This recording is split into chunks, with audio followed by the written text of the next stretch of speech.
கூட்டுறவு வங்கிகளில் அனைத்து விவசாய கடன்களையும் தள்ளுபடி செய்ய உயர்நீதிமன்றம் உத்தரவிட்டுள்ள நிலையில் வழக்கு தொடர்ந்த தென்னிந்திய நதிகள் இணைப்பு சங்க தலைவர் ஐயாக்கண்ணுடன் நமது டெல்லி செய்தியாளர் மதியழகன் நடத்திய கலந்துரையாடலை தற்போது காணலாம்.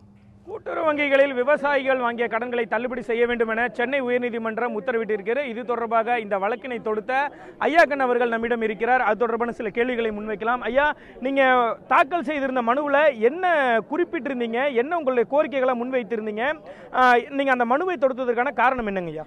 2016 நடந்த தேர்தலிலே தமிழகத்தில் இருந்த கட்சிகள் எல்லாம் நாங்கள் வெற்றி பெற்றால் விவசாயிகள் கூட்டுறவு சங்கங்களிலே வாங்கிய கடனை தள்ளுபடி செய்வோம் என்று கூறியிருந்தார்கள்.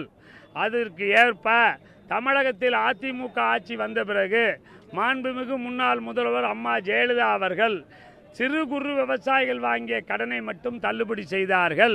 பெரிய விவசாயி என்பது 5 ஏக்கருக்கு மேலே இருப்பவங்க பெரிய விவசாயம் தள்ளுபடி செய்யலை. இது சம்பந்தமாக உத்தரவு வந்தவுடன் எனக்கு தள்ளுபடி வந்திருந்தது.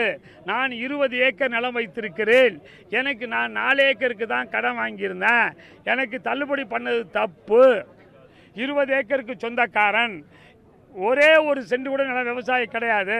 அவன் 5 ஏக்கர் 1 சென்ட் குத்தவ நிலம் வச்சிருக்கான்னு தள்ளுபடி ஆகலை. அதனால அரசியலமைப்பு சட்டம் ஆர்டிகல் 14 படி அனைவரும் சமமாக பாவிக்க வேண்டும் இந்தியாவில். அப்படி இருக்கும்போது எங்களை எப்படி நீ இது சிறு குறு விவசாயம் பிரிச்சுங்க, எல்லாருக்கும் தள்ளுபடி செய்ய வேண்டும், இல்லாட்டி எனக்கு கேன்சல் பண்ணுங்க அப்படி என்று நான் உயர்நீதிமன்றத்தில் மதுரை கிளையிலே வழக்கு தொடர்ந்திருந்தேன். அந்த வழக்கு சம்பந்தமாக கேஸ் நடந்துச்சு. மாண்புமிகு நீதிபதி அவர்கள் இந்த வழக்கை விசாரித்து அரசியலமைப்பு சட்டப்படி எல்லோரும் ஈக்குவல், ஆல் ஆர் ஈக்குவல் விபதெல்லாம், அதனால் அனைத்து விவசாயிகள் வாங்கிய கோஆபரேட்டிவ் சொசைட்டியில் வாங்கிய எல்லா கடையும் தள்ளுபடினா உத்தரவு போட்டாங்க. 3 மாதத்துக்குள்ளே அதை நிறைவேற்றணும், யாரையும் அது வரலையும் ஜப்தி பண்ணக்கூடாது, கடுமையாக நடவடிக்கை எடுக்கணும்னு சொல்லி தீர்ப்பு சொல்லியிருக்காங்க. ஐயா, இப்போ இந்த தீர்ப்பின் மூலியமா எத்தனை விவசாயிகள் பலன் அடைவார்கள், எத்தனை கோடி ரூபாய் கடன் தள்ளுபடி செய்யப்படும்? ஐயா, இந்த தீர்ப்பின் மூலமாக 2 to 4 லட்சம் விவசாயிகள் பயன்பெறுவார்கள்.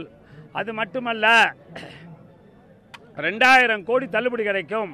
மத்திய அரசு கேட்கதே வெறும் 7000 கோடி தான் தமிழகத்துக்கு.